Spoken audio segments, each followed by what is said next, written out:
Okay, I'm just going to be summing up what we already said and then responding to most of the class already. Okay, so they said that we need to create more pre-evaluation and that getting rid of tenure is not going to be the solution. But we wouldn't have to get more pre-evaluation if tenure was already eliminated. We wouldn't have to keep evaluating teachers because they wouldn't have tenure as a security. Instead, they would have, as Anel mentioned, they could adopt the Oregon system where they're being evaluated on 2 years. They wouldn't have that lifetime security that tenure guarantees.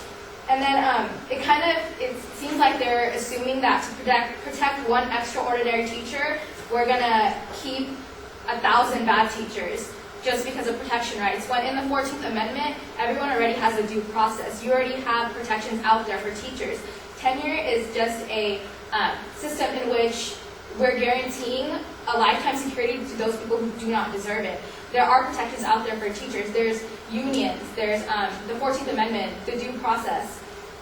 Job security. This seems to be like the pinnacle of their argument that the reason we have tenure is because of job security.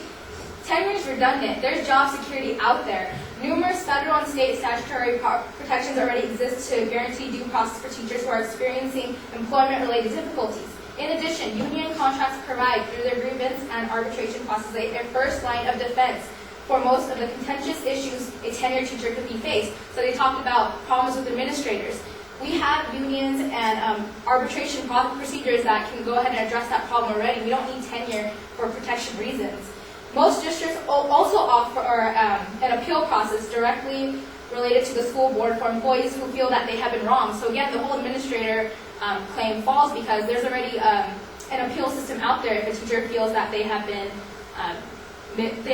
the behavior shown towards them is wrong. There's an appeal process that one can go through. They don't have to rely on tenure necessarily. And then they never responded to the cost of tenure, so I'm assuming that they're going to agree with us that it is costly and it's too timely. And then to add to that, since taxpayers ultimately pay teacher salaries which are partially transferred to unions through dues collection process, citizens bear the full cost associated with negotiating and maintaining labor contracts. The same line of reasoning holds true for the statutory and legislative protections. As the taxpayer pays for the union to defend or support teachers in judicial actions, since tenure system is redundant and the resources expended implementing it could be better towards classrooms. Like we're spending so much money on cases for teachers who have tenure, who we need to fire, when this money could be, like as they mentioned, some of the problems are overcrowding. Well, if it's overcrowded, the money that we've spent on these tenure cases can go to getting more desks, can go to getting more supplies. Lastly, what they said was that all qualified teachers should be given tenure. Right there, qualified. What defines qualified? They mentioned in the argument that qualified teachers, so they do recognize that there are teachers out there who are horrible, who do have tenure.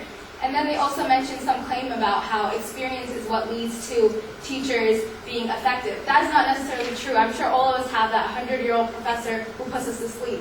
There are younger teachers who are thinking of innovative ways and who can create change for the education system. That's what we're looking for. We're looking for students to get inspired. And by saying that experienced teachers are the best suited for our students is creating a standard for all students. Not every student is going to learn the best by some old professor. Not every student is going to learn the best by some young professor. So I think that they recognize that qualified teachers deserve tenure, but they also recognize that the tenure system protects those who should not be protected, and therefore Anel and I would urge you to agree with our policy that the tenure system should be eliminated from public school districts. Thank you.